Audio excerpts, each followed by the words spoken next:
kind for Green RWA, of course. So it means that anybody who has the link, which has been posted on the LinkedIn, can join this presentation. And we hope the new people joining or the visitors, I should say, our guests will enjoy this presentation, and as well as our faithful members of the association. So today, the main topic of the presentation is the decarbonization of ILVA steel plant. I'll come back to that in a minute. As usual, as the host of this presentation and chair of Green RWA, I will give you a few words about where we are, and specifically here today, the focus is all the more important that we have external joiners, and we want to make sure they know how well the network is doing. Well, that's my opinion, at least. And then, of course, Fatima and Ajitesh, who's a colleague of Fatima, I'll give a few words about that, will present the business case of the ILVA steam plant. My bad. So let's get started with the Green RWA. We've just hit 80 individual members. That's a good start for the year. Specifically, we have a few new joiners, individual members, as Yannick, who's there with us, as Edouard, also one guy in New York. So we're continuing this expansion of our member base. We probably hit 100 before mid-year. Which is good, and that was originally the goal we had held privately, including with Adrian and Jean-Baptiste as the co-founder of the network. So it's a good size to reach. We have now 9 corporate members. I'll come back to that in a minute, and we continue to have the support of the ambassadors and a good base of LinkedIn followers. 1,900 about, probably going to hit 2,000 in the coming days, and that's very important, as you know, because this is our main communication tool.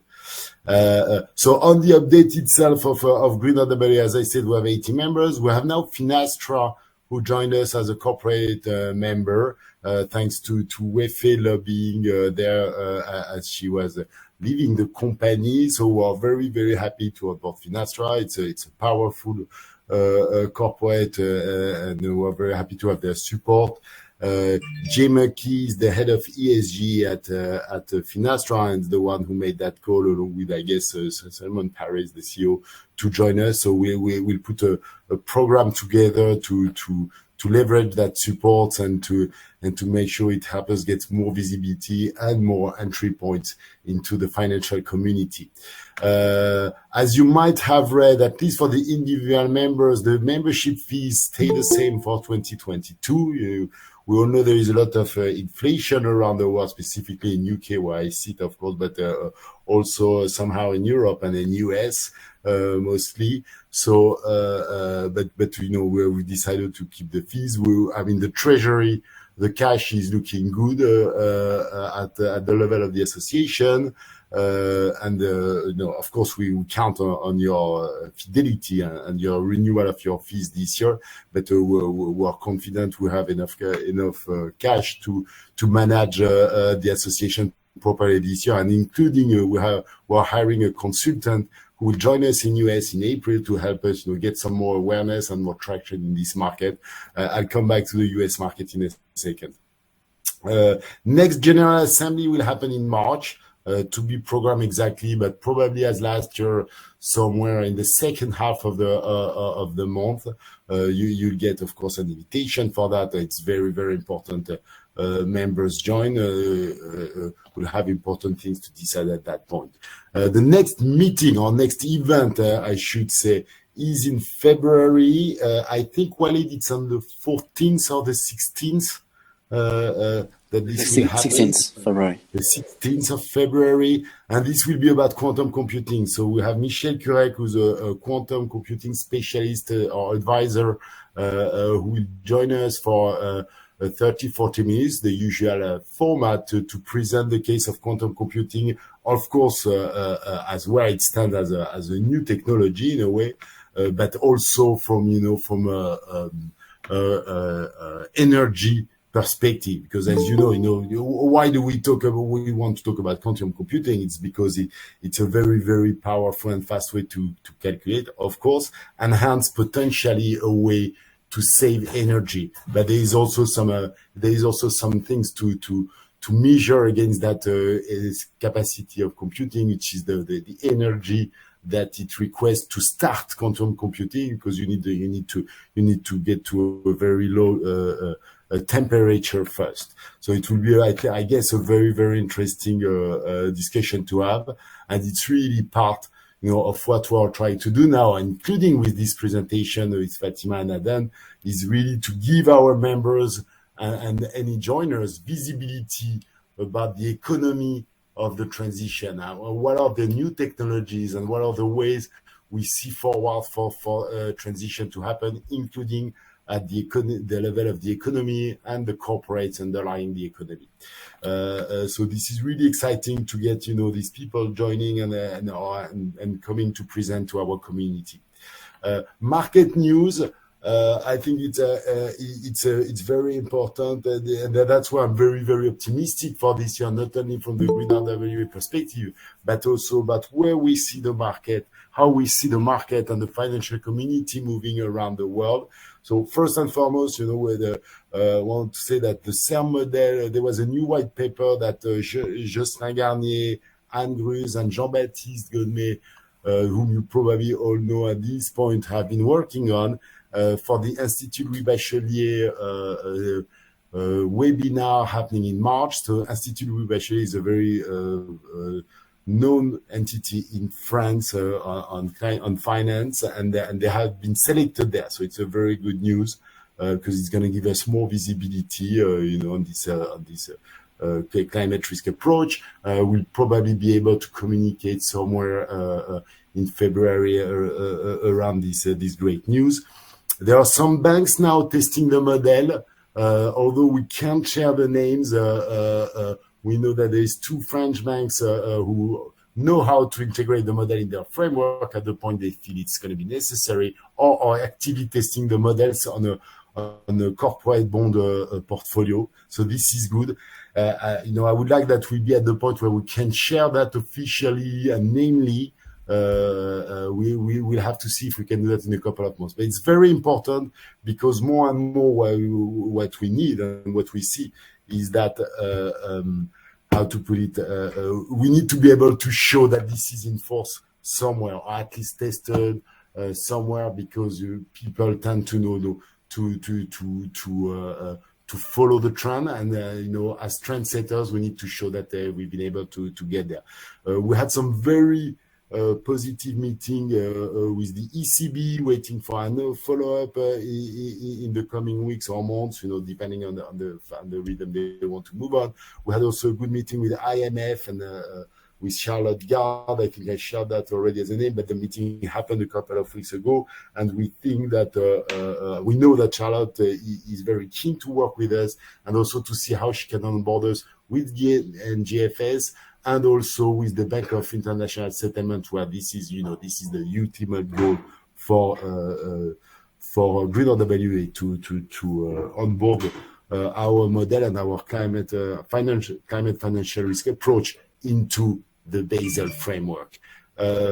What we see also, and we shared that news, a couple of news around that, is that the North America climate finance is maturing. The OSFI, which is a branch of the Central Bank of Canada, posted a report or recommendation that the climate capital charge should be imposed to banks, framework to be defined, and we're going to reach out to the OSFI to propose them to support their approach, of course, again, with the CERM model. So this is one thing which is very positive in North America. And we have also, maybe you've seen that news, that 19 banks formed a consortium in US and in Canada, to be able to define their own way to approach climate risk and calculate climate risk.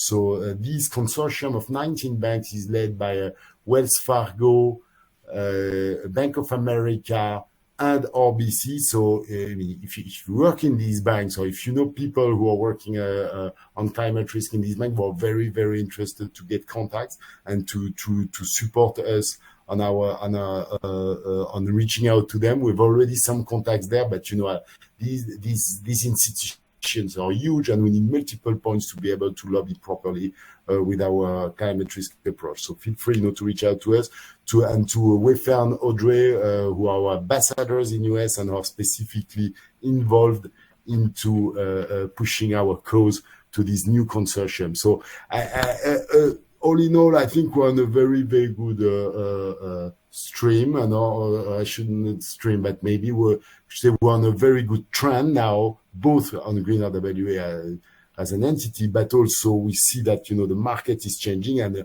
I feel comfortable to say that we have some presence there and some influence on what's going on.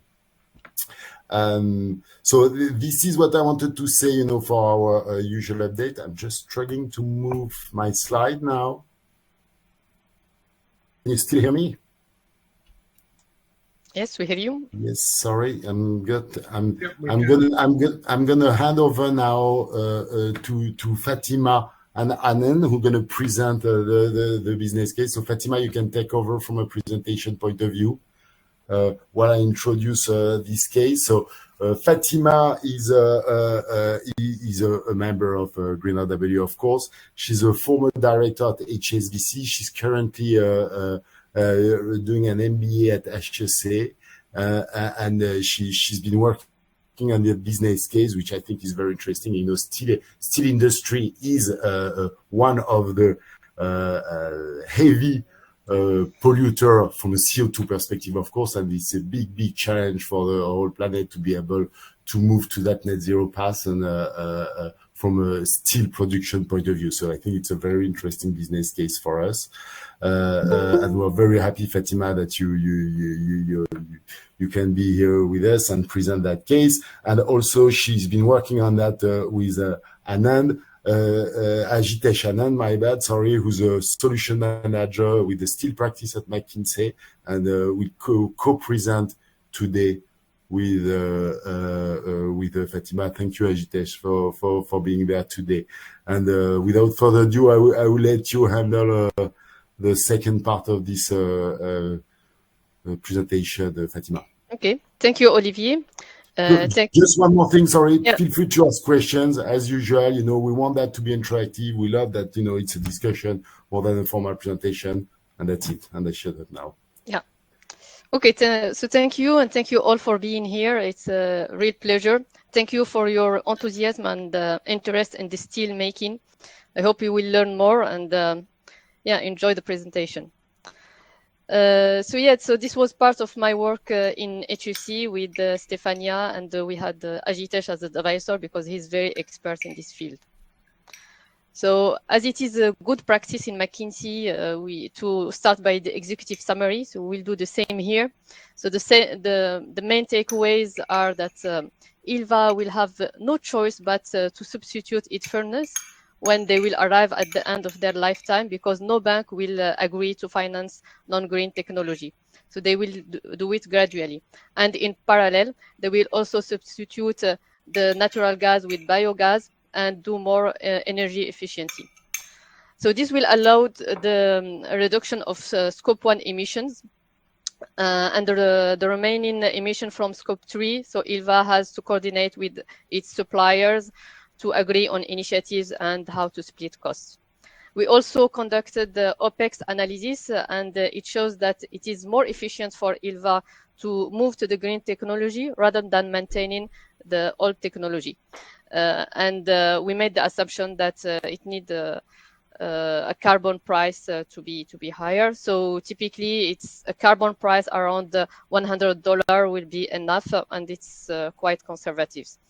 It also means that the steel price will have around 27% increase, supported by the carbon price and the carbon tax. So let's go into details.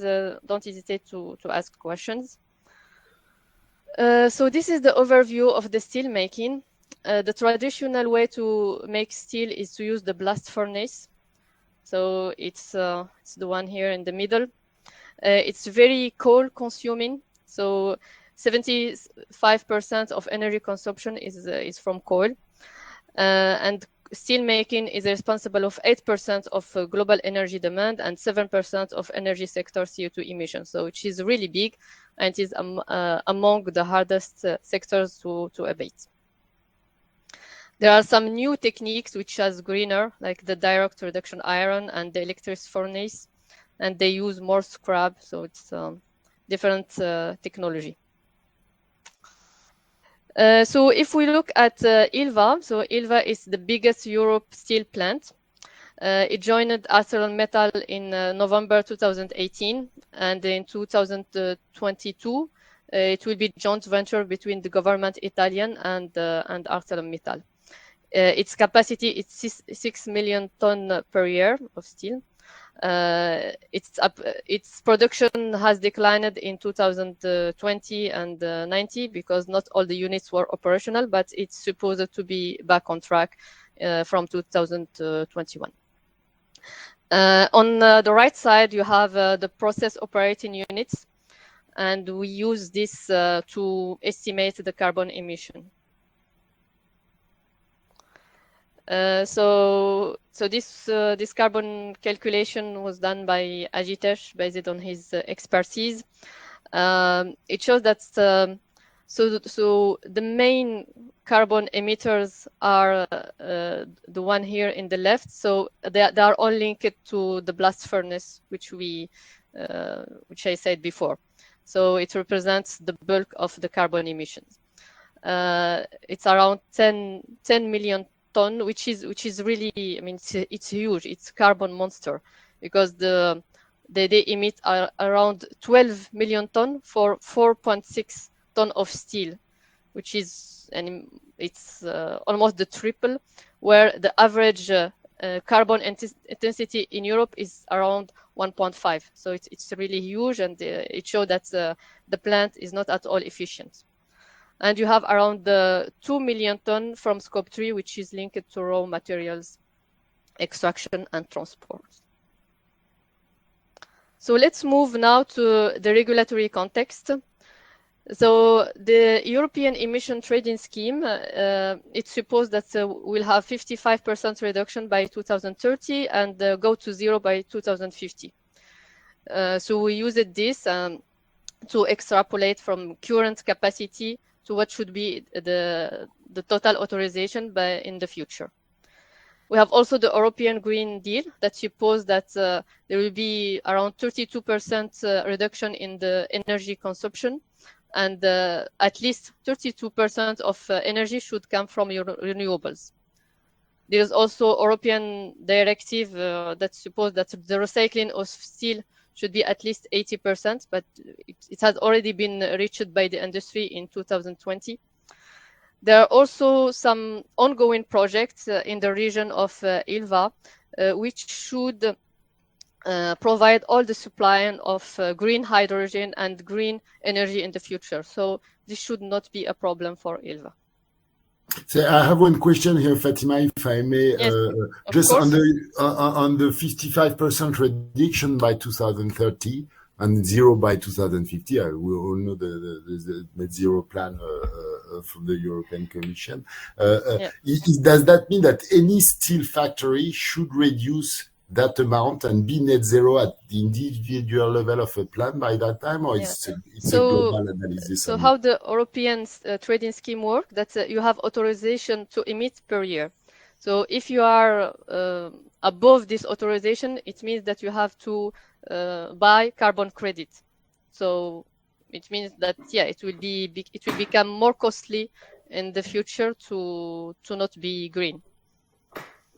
And so this mechanism is the main mechanism for Europe to push the industry to green, because as they will have to pay more for emitting, it should push all the industry players to do green technologies. Thank you, Fatima. It's It's Edouard. I also have a question, Yes. if I may. Of course. And it's actually on the previous slide. I wonder which part, sorry, this one, No, yes. this one, yeah. Which part of the carbon CO2 emissions is linked to using energy to make steel versus converting raw material? Ajitesh, do you want to? Yeah. So basically, if you talk about scope 1 emission, which is in black on the left hand side, you would see, and especially on the coking coal side, because as Fatima explained initially as well, that 75% of the energy actually comes from the coal consumption. So this is all related to it. Now, raw material conversion, if you look at steel making, iron ore is actually converted into steel, pure steel. So in a way, all energy consumption is actually into raw material conversion from raw iron to steel. I hope I was able to answer. So partially, are you saying that 10 of the 12 million tons are energy just to heat the reaction, and then only 2 million tons are conversion of raw material? So out of this 12 million tons, around, as you said, around 10.5 million ton is actually coming from mostly coking coal, and there is PCI coal as well, which is 6.9 and 1.4. These two are directly linked with the energy sources, which is your coal. Rest all iron ore is mostly coming from the, let's say, the type of iron ore you have in sintering. And then there is also a part of small coke used in BOF as coal source. So mostly, as you are saying, out of this 10.5 million tons of scope 1, I would say 95% is coming from different energy sources. Thank you very much, Ajitesh. That's clear. And this is linked to the use of the blast furnace. If they use other technology, it will be different, of course. Yeah. Okay, so let's move now to what ArcelorMittal are doing. So the group has a target to reduce by 30% their carbon intensity by 2030 and be neutral by 2050. So in the short term, they will rely on using more scrap, because if you use more scrap, you go through electric furnace, which is less carbon emitting, and also to use the smart carbon, which means more recycling, use bioenergy instead of gas, use carbon capture. And this will have a cost increase between 30 to 60%. After 2030, they rely on non-mature technology, which is now at the testing stage for them.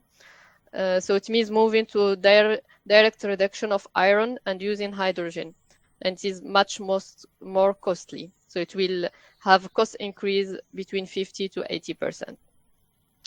And they're also very clear that they need government support to deploy clean energy, clean infrastructure, to protect the competitiveness of Europe by raising the carbon border tax, which is the CBAM mechanism.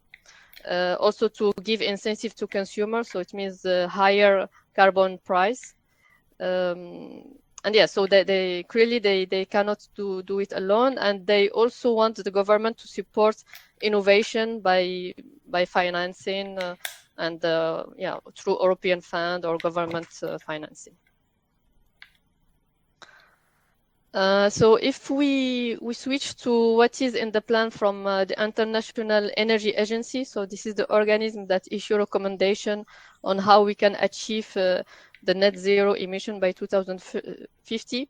So here there are two scenarios, but they have other scenarios.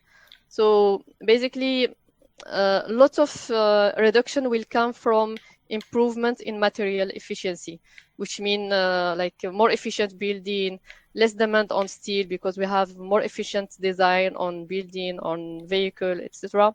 And also 20% from improving operational efficiency.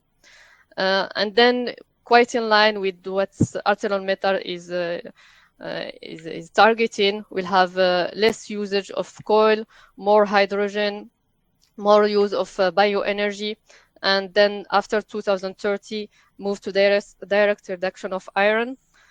And for the plants that are younger, which typically it's in Asia, so they rely on innovative blast furnace with carbon capture. So we need carbon capture for the plant that cannot switch to the new innovative technology. Here we have a graphic presentation, which is, I like graphic presentations. It's very interesting to see. So here we have other scenarios. The FPS is the announced pledges scenarios, which are even lower than the net zero. So it's interesting to see that by 2030, most of the reduction will come from efficiency, because on technology, you have almost nothing. In the net zero, you have more innovative technology than what was announced by the government.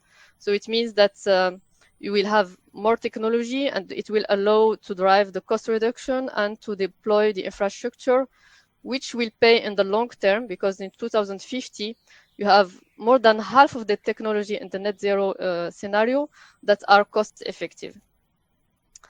Here you see also that the difference between the different scenarios, it comes from energy efficiency and then from innovative technologies. Here you have the split of the different technologies. So you have hydrogen use, and scrap-based production. So more scrap, you have to use more scrap to be able to emit less. Okay, so let's move now to ILVA. Ajitesh, don't hesitate to intervene if you want to have more comments. So here we have the different technologies that we can propose for the carbonization of ILVA. Maybe Ajitesh, you can present them as you are. Yeah, sure.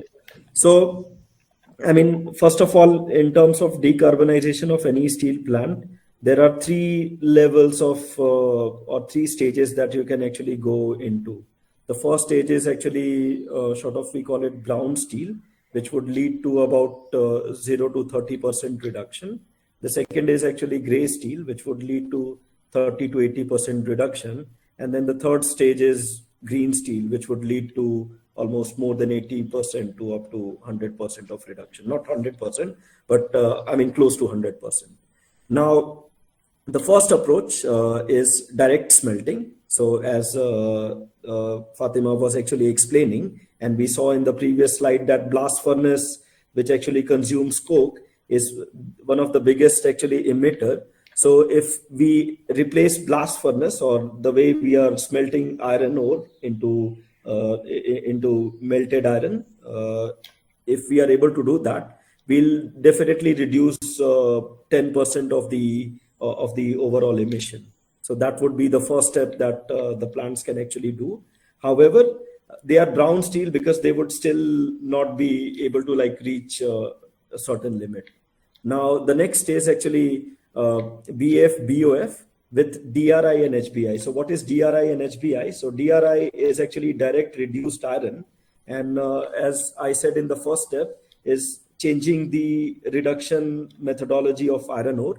So if you move to more DR-based reduction with the existing technology of blast furnace and BOF, then you would be able to also push your carbon consumption, mostly coming from coke and PCI, and that you would be able to reach 15% of reduction.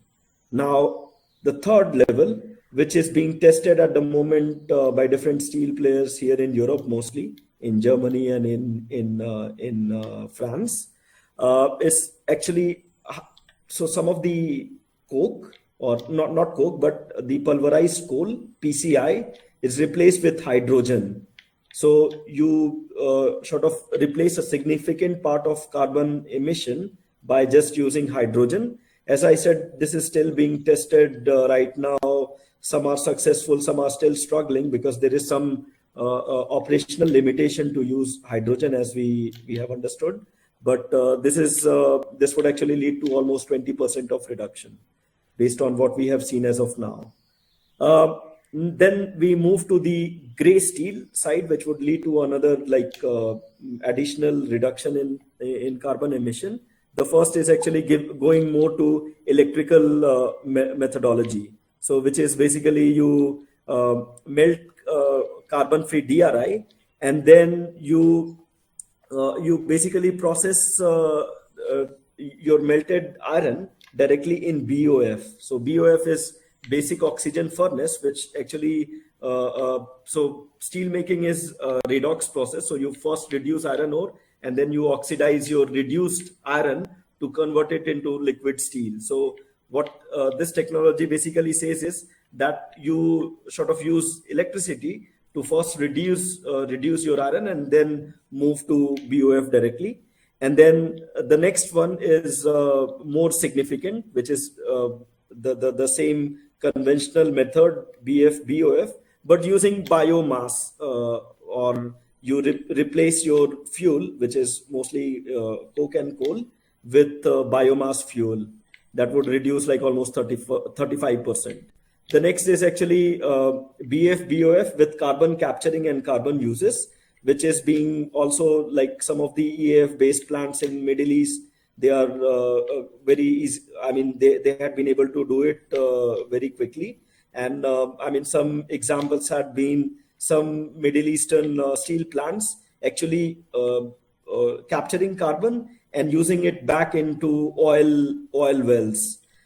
Some Mexican plants I have heard, they are actually capturing carbon and using it in soft drink factories, so like Coca-Cola or Pepsi. So there had been different uses as well, which could also lead to significant reduction there. The next one is we are moving to green steel, which basically is sort of mostly capex driven, which would lead to better technology. So directly moving from the traditional blast furnace route to EAF route, plus also bringing in DRI, carbon capturing all together. Next level could be actually using DRI. So DRI mostly uses gas, but if you replace gas with hydrogen, that would be almost like shifting your 70% reduction to 90-95%. And then if you move all technology from to only DRI and EAF based, which is scrap based, you are almost reaching 95% of the of carbon capturing reduction. Carbon emission reduction. So this is sort of the way we see, or the opportunity options that we see for ILVA, that they can actually pick and choose based on what might work for them in short term and what might work for them in long term. Yeah. Thank you, Ajitesh. One question, Ajitesh, for you on hydrogen, because you know hydrogen, specifically in France, there's a lot of hope and expectation from the hydrogen industry and a lot of investments. So but one constraint with hydrogen, of course, is that itself is potentially a big emitter of CO2, depending on the technology you use. So is this here your numbers about the moving to hydrogen? Does this assume that it's green hydrogen or blue hydrogen here? So we are assuming that this is going to be green hydrogen mostly, because you can also use renewables to basically generate hydrogen. So we are assuming that, I mean, of course, you won't repeat the same mistake you had been doing. So as we move towards more hydrogen facilities, more hydrogen demand, we'll move to greener sources rather than, I mean, emitting carbon somewhere else. Okay. Yeah. And for ILVA, the government has already planned projects to supply for green hydrogen. Yeah. Okay, so here we have done a qualitative analysis on the different options depending on the OPEX and CAPEX costs and their CO2 emissions. So we assign points for each technology. So what's come up is that in the short term, the most efficient technology is to use blast furnace with biomass and scrap maximization. And on the long term, the most efficient technology is to move to direct reduced iron with green hydrogen. So this is our recommendation for ILVA. So first, it has to start substituting its electric furnace with the new technology. It has also to work on energy efficiency and to substitute the gas with the natural biogas and hydrogen, and to completely abate its so this will allow ILVA to completely abate its CO2 emissions. Okay, so this is a roadmap of what it should do. So first, it will start by maximizing the biomass and some carbon capture and storage, and use hydrogen. Then, when each blast furnace will arrive at at the end of its life, then they will start substituting them with direct reduction iron and hydrogen. And yeah, by 2050, if they follow this program, they should be arrive to zero emission. So this is a recap of all the available international funds for financing. So as you know, there is a lot of financing availability for green technology. So ILVA should be able to leverage some of those government funds and European funds to help, because of course this will come up at a huge capex cost. It will be billions. I don't know, Ajitesh, if you have done the exact calculation, but I think it will be so I mean, billions. Yeah, so any steel plant, of such size is a big employment generator as well for that city, for that country. Now, a big plant like ILVA, you cannot just shut down that plant because of high carbon emission. And the government has a huge responsibility here, wherein they'd like to support the plant by supporting them with moving to greener technology. And also, like, European Union is very actively, like, they have a lot of different funds available for such units to sort of go greener. Some of them are quite here. It's a small, it's an old research that the team actually had done few years back. Pretty sure that in recent 1 to 2 years, there would have been more funds or enhancement of these existing funds.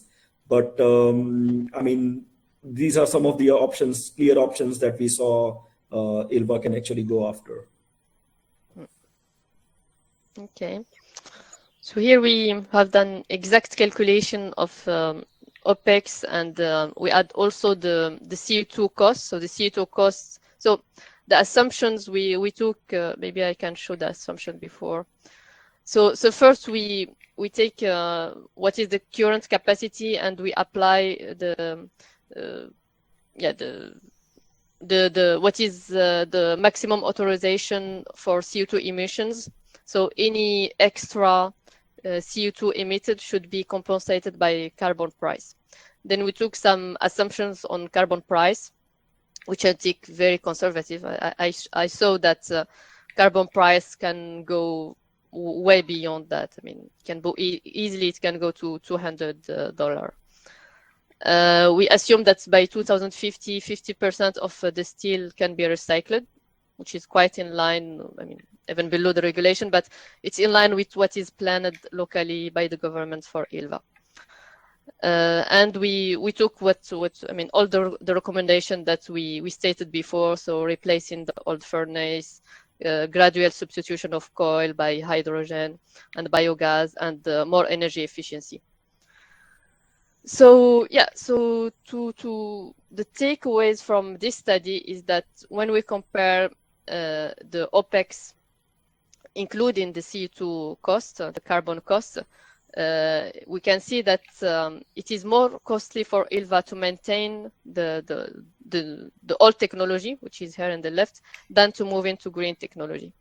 So even cost-wise, with the assumption that we took before, it is it is better for ILVA to go to the new technology anyway.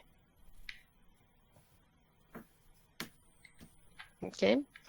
That's assuming that they can finance the transformation, right? Yeah. So here we didn't took into account the capex because it depends on the financing that they can find, and because anyway they need to do it. I don't think they will have the choice to maintain the current technology.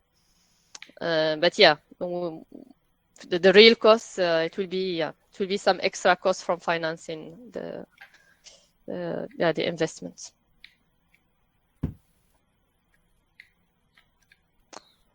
Okay. So in addition, as we said before, they will have to coordinate also with the supplier to remove the Scope 3 emissions. And here's some appendix on the current ArcelorMittal projects. So there are 4 projects in Europe, 5 if we took into account the innovative the direct reduction of iron, which is in Hamburg. Here you have the investment, etc. But those are test projects, so especially this one, and not yet mature.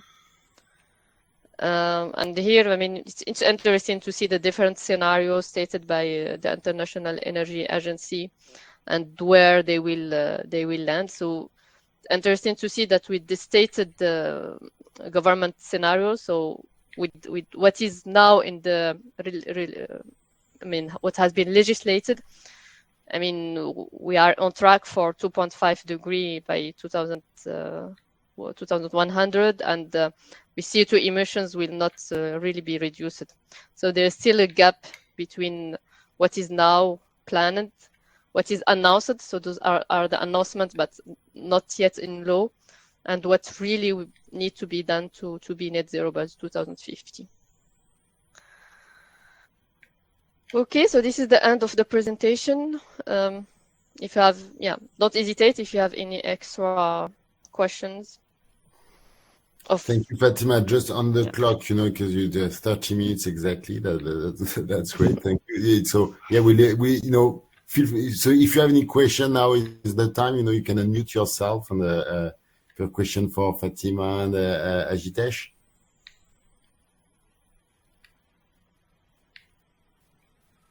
No, everything was extremely clear.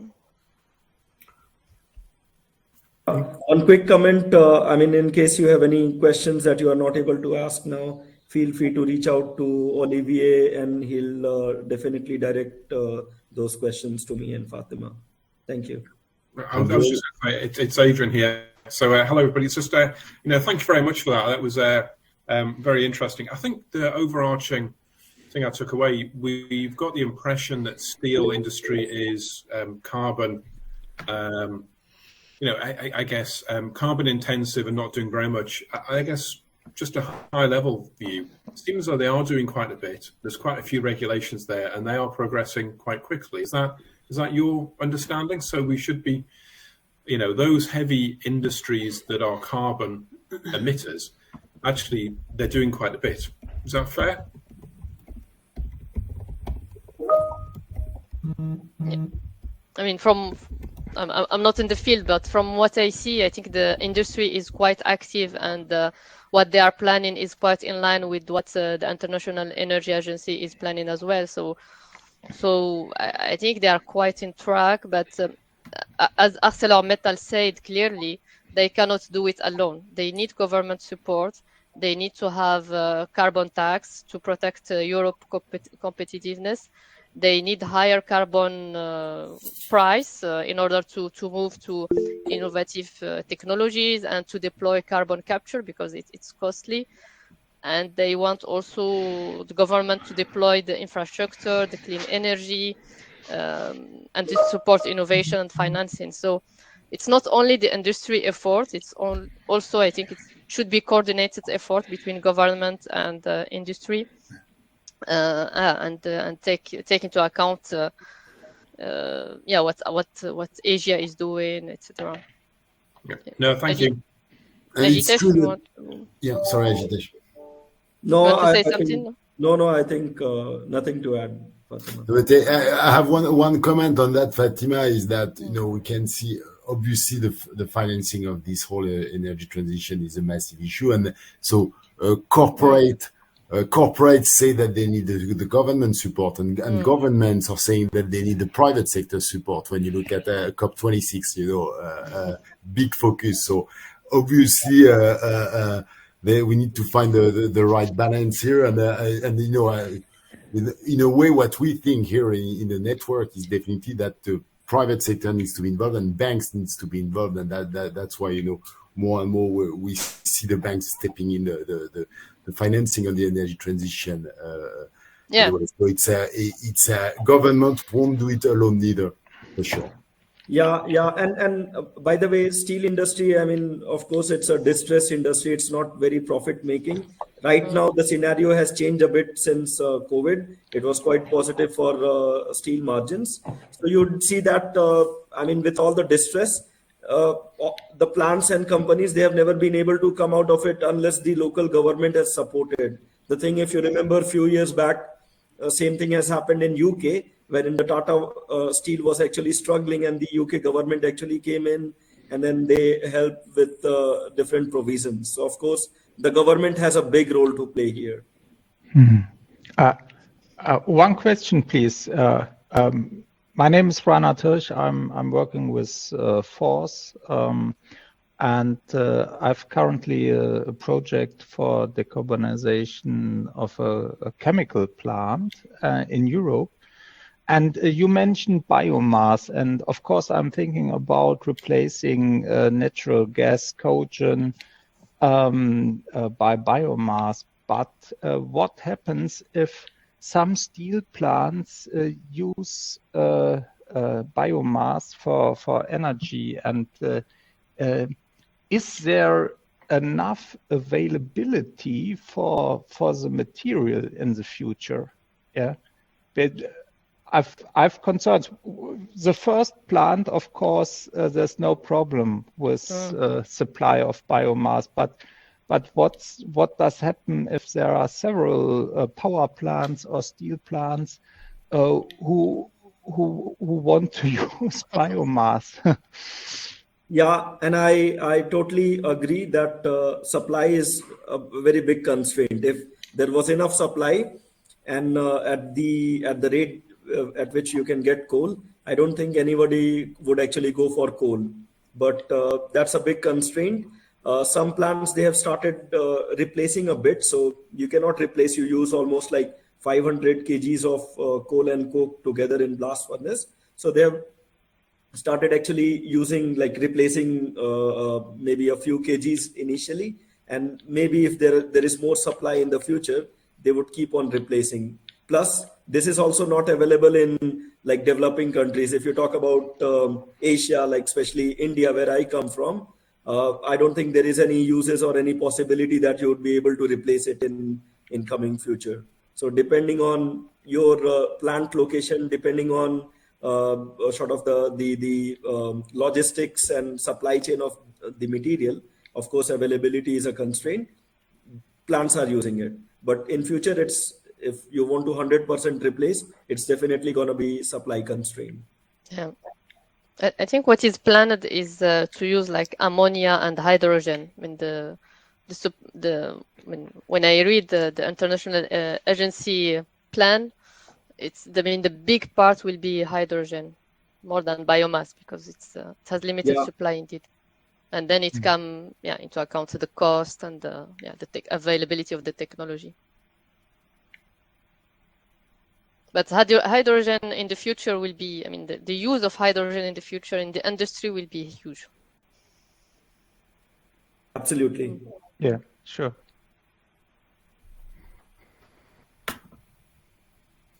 Okay, so I think, if there is no more question, we'll make the best usage of the 10 minutes we have for other matters. And so I want to thank you very much, Fatima, Ajitesh, for this presentation, first of its kind in the Green RWA network. And hopefully you guys have appreciated it. We'll run a poll to all the participants to get your feedback. So it's key for us to understand if you're on board with this kind of on a new presentation about the economy and the corporate business case. Thank you. Thank you for listening. We will put the recording available for everyone.